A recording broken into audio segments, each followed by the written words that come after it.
नमस्कार। आकाशवाणी चंडीगढ़ से प्रादेशिक समाचारों के साथ मैं गुरजीत कौर। रक्षा मंत्री राजनाथ सिंह ने पहलगाम आतंकी हमले के बाद सेना की तैयारियों पर विचार विमर्श के लिए कल प्रमुख रक्षा अध्यक्ष जनरल अनिल चौहान से मुलाकात की। रक्षा मंत्री के निवास पर लगभग 40 मिनट तक चली बैठक में रक्षा मंत्री को सेना की रणनीति और तैयारियों की जानकारी दी गई। सीमा सुरक्षा बल के अधिकारी भी बल की तैयारियों से संबंधित मुद्दों पर बैठक के लिए कल दिल्ली में मौजूद रहे। इस बीच भारतीय नौसेना ने कल भी सफलतापूर्वक पौधरोधी मिसाइल अभ्यास किया और कहा कि वे किसी भी स्थिति से निपटने के लिए पूरी तरह तैयार हैं। हरियाणा के मुख्यमंत्री नायब सिंह सैनी ने कहा कि विकसित भारत और विकसित हरियाणा के सपने को साकार करने के लिए प्रदेश को नशा मुक्त बनाना अत्यंत आवश्यक है।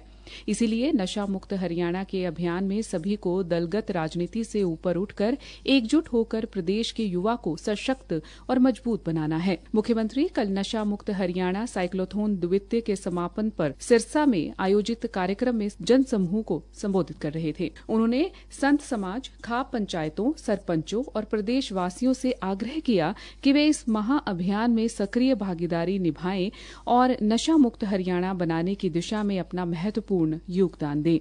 मुख्यमंत्री ने कहा कि समाज के हर वर्ग का सहयोग नशे के खिलाफ लड़ाई में निर्णायक भूमिका निभा सकता है। मुख्यमंत्री ने साइक्लोथॉन को सिरसा में कार्यक्रम स्थल से ओढ़ा के लिए रवाना किया, जहां ये साइक्लोथॉन सिरसा के अलग अलग इलाकों से होती हुई समाप्त हुई। इससे पहले मुख्यमंत्री स्वयं साइकिल चलाकर कार्यक्रम स्थल तक पहुंचे और नशा मुक्त हरियाणा का संदेश भी दिया। हरियाणा में कल सभी जिलों में प्रधानमंत्री नरेंद्र मोदी के मन की बात को सुना गया। जींद, करनाल, कैथल और पलवल सहित कई जगह से स्थानीय नेताओं के नेतृत्व में जनसमूह द्वारा ये कार्यक्रम सुने जाने के समाचार मिले हैं। पलवल में कार्यक्रम सुनने के बाद हरियाणा के खेल मंत्री गौरव गौतम ने कहा, प्रधानमंत्री जी ने मन की बात का जो उनका हर महीने का कार्यक्रम होता है और देश के अलग अलग कोनों में किस प्रकार की प्रतिभा निखर कर आ रही है उसका जिक्र उसमें करते हैं। जो अच्छा उत्कृष्ट काम करता है सबकी बात वो मन की बात में, जिससे लोगों में प्रोत्साहन बनाने, ऊर्जा बनी रहे अच्छे कामों के प्रति, सकारात्मक कामों के प्रति। आज एक पीड़ा भी उन्होंने देश के सामने जो घाव, एक कायरतापूर्ण हरकत आतंकियों ने की है, हमें पूरा भरोसा है इस देश के प्रधानमंत्री पर, जनता जनार्दन को भी पूरा भरोसा है कि ईंट का जवाब पत्थर से दिया जाएगा। हरियाणा के नागरिक उड्डयन मंत्री विपुल गोयल ने जयपुर में राजस्थान के नागरिक उड्डयन मंत्री गौतम कुमार तक से मुलाकात कर गुरुग्राम से सालासर और खाटू श्याम धाम के लिए प्रस्तावित हेलीकॉप्टर टैक्सी सेवा को लेकर विस्तार से चर्चा की है। कल चर्चा के दौरान दोनों राज्यों के बीच इस परियोजना को लेकर आपसी सहयोग पर भी सहमति बनी।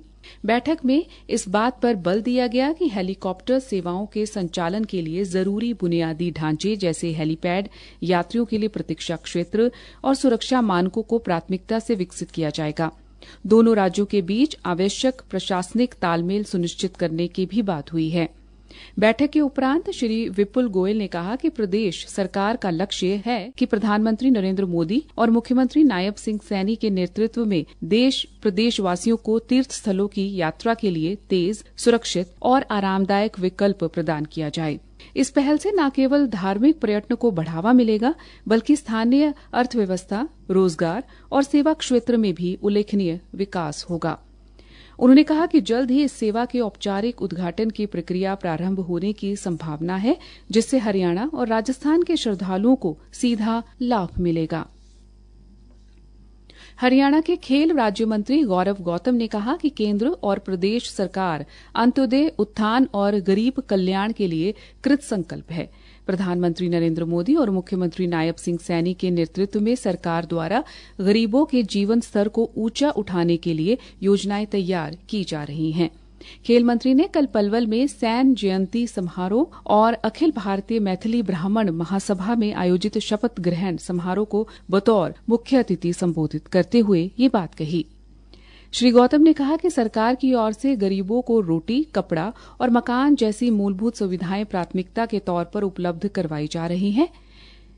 इसी के साथ ये समाचार बुलेटिन समाप्त हुआ। नमस्कार।